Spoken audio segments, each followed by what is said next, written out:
কয়েক সপ্তাহ ধরে ভোজ্য তেলের বাজারে চলছে অস্থিরতা। ভোজ্য তেলের দাম সহনীয় রাখতে আমদানিতে 35% বাড়ার পরও বাজারে সংকট দেখা দিয়েছে। গত 16 ডিসেম্বর সয়াবিন, পাম অয়েল আমদানিতে শুল্ক, রেগুলেটরি ডিউটি ও অগ্রিম আয়কর শতভাগ অব্যাহতি দিয়েছে সরকার। পাশাপাশি ভ্যাট 15 থেকে কমিয়ে 5% করা হয়।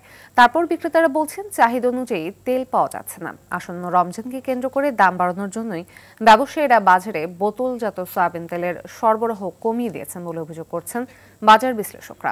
ফলে সংকট তৈরি হয়েছে।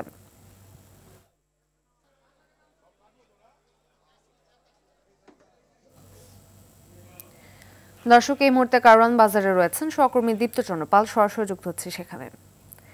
দীপ্ত, আপনি জানাবেন যে সয়াবিন তেলের আমদানি পর্যাপ্ত থাকার পরও বাজারে সংকট কেন দেখা দিয়েছে, আর ব্যবসায়ীরা কি বলছেন?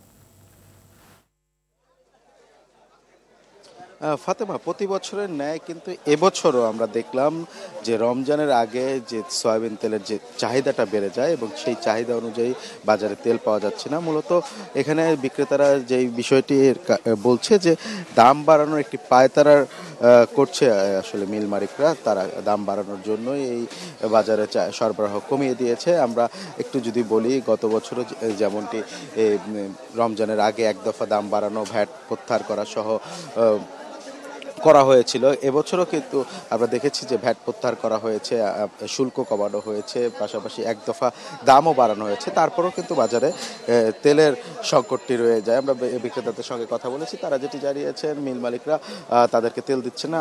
আজকে এখন পর্যন্ত বাজারে কোনো তেল, নতুন যে তেল ঢুকে নেই, তারা যেটি বলছে। আর বিশেষ করে যে কিছু কিছু মিল মালিকরা তেলের সঙ্গে আটা, পোলার চাল, সয়াবিন, সরিষার তেল সহ বিভিন্ন পণ্য আসলে ধরিয়ে দিচ্ছে এবং সেই পণ্যগুলো আসলে ভোক্তাদের মাঝে তাদেরকে বিক্রি করতে হচ্ছে। আসলে তেলের সাথে কোনো দোকানদার পোলার চাল কিংবা সরিষার তেল নিতে বাধ্য করছে, কারণ যেহেতু এগুলো তাদেরকে কোম্পানি দিয়ে দিচ্ছে। আর আরেকটি বিষয় বলে রাখি, কারণ বাজার বা পাইকারি বাজার বা সুপার শপগুলোতে তেল পাওয়া গেলেও পাড়া মহল্লা থেকে কিন্তু 5 লিটার যে সয়াবিন তেল রয়েছে সেটি কিন্তু দেখা মিলছে না।